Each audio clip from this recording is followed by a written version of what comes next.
Assalamualaikum warahmatullahi wabarakatuh.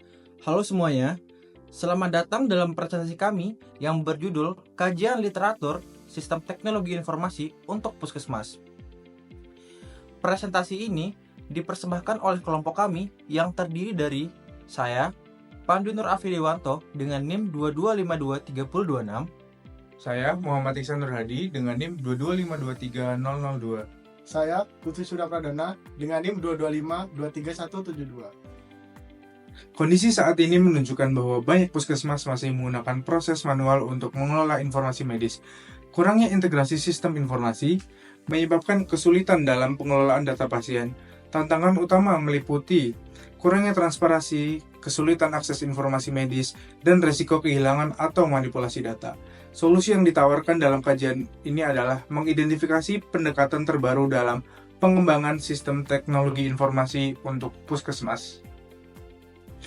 Tujuan kajian ini dibuat adalah untuk mengeksplorasi solusi efektif dengan menggunakan sistem basis data terpusat dan aplikasi manajemen data untuk meningkatkan keakuratan dan keamanan data pasien. Kajian ini juga bertujuan untuk meningkatkan akurasi dan aksesibilitas informasi medis, memberikan kontribusi pada standar pelayanan kesehatan di puskesmas, serta menciptakan lingkungan yang lebih transparan dan accountable dalam pengelolaan informasi medis. Metode yang digunakan adalah sistematis. Alasan menggunakan metode ini adalah karena menggunakan proses yang terstruktur dan berulang untuk mengidentifikasi, mengevaluasi, dan mensintesis semua penelitian yang relevan. Alur metode yang digunakan dalam penelitian ini digambarkan pada gambar di sebelah saya. Langkah pertama dalam metode penelitian adalah penentuan pertanyaan penelitian yang menghasilkan beberapa pertanyaan. Pertanyaan pertama, bagaimana implementasi sistem teknologi informasi dapat meningkatkan pengelolaan informasi medis di puskesmas? Kedua, bagaimana sistem teknologi informasi dapat meningkatkan aksesibilitas dan ketersediaan informasi bagi penyedia layanan kesehatan di puskesmas? Dan ketiga, apa saja hambatan dan tantangan yang dihadapi dalam mengimplementasikan sistem teknologi informasi untuk mengelola informasi medis di puskesmas?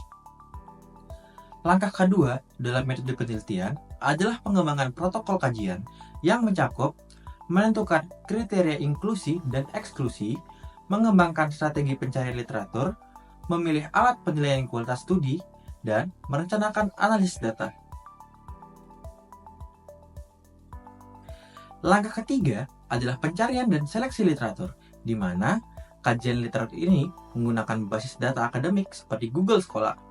Kajian literatur ini menggunakan kata kunci yang relevan untuk mencari studi yang sesuai dan menilai kualitas studi yang dipilih.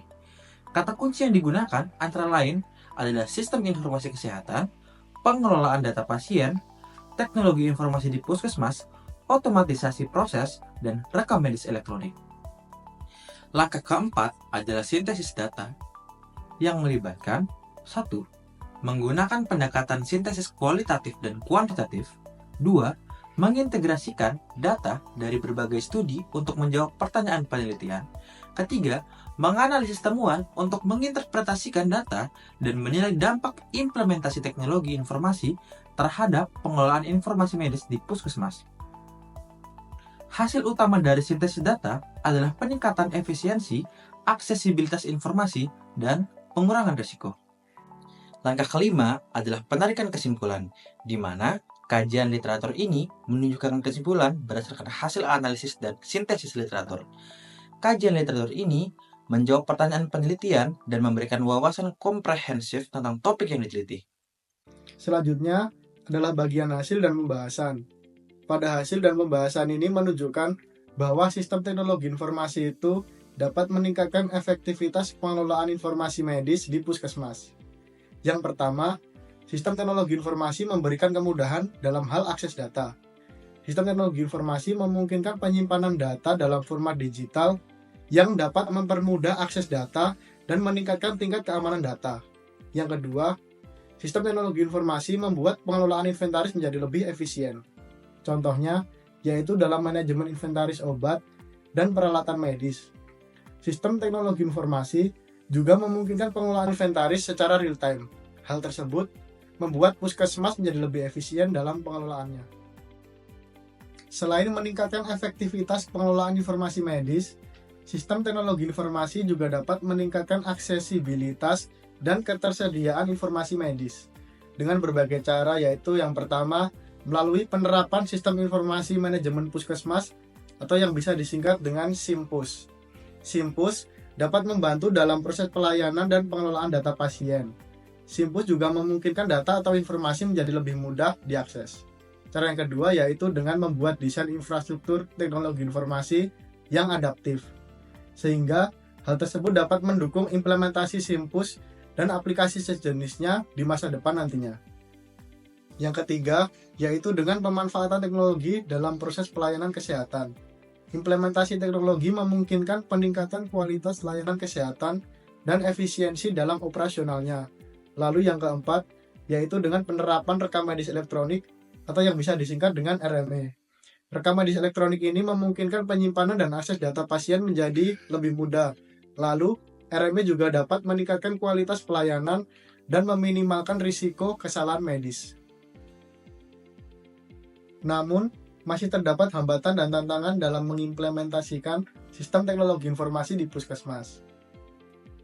Yang pertama, yaitu kurangnya keterampilan petugas dalam mengoperasikan komputer. Hal tersebut menyebabkan proses pelayanan menjadi lambat, terutama saat memasukkan data pasien. Oleh karena itu, kemampuan mengoperasikan komputer menjadi salah satu kemampuan yang harus dimiliki oleh tenaga kesehatan, agar proses pelaksanaan implementasinya nanti menjadi lebih optimal.